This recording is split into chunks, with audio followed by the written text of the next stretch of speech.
কিছু ভেবে পেয়েছো? না, আমার মাথায় কিছু আসছে না।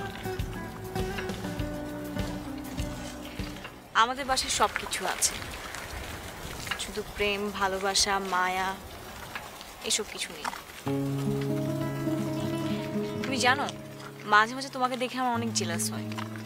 তোমাদের সবার মধ্যে কি সুন্দর একটা বন্ডিং।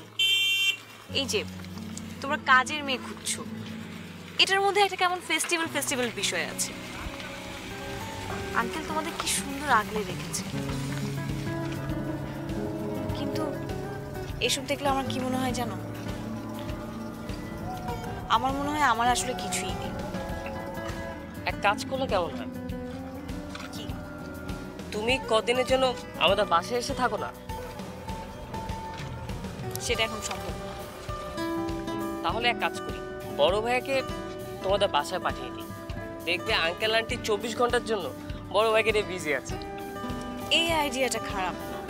তোমাদের বাসায় অনেকগুলো কাজের লোক আছে না? অনেকগুলো কাজের লোক, সবগুলো রোবটের মতো, একটার সাথে একটা কথাও বলে না।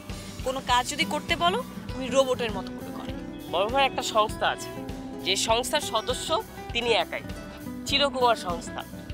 সেই সংস্থাতে বড় ভাই প্রত্যেকটা কাজের লোকে বিজি করে রোবট থেকে মানুষ বানিয়ে ফেলবে। আচ্ছা তাহলে চলো বড় ভাইয়ের সাথে কথা বলি। কে বলবে, তুমি না আমি? আমি বললে কাজ হবে না, তোমারই বলতে হবে। আজকে না যাই, আরেকদিন যাবো।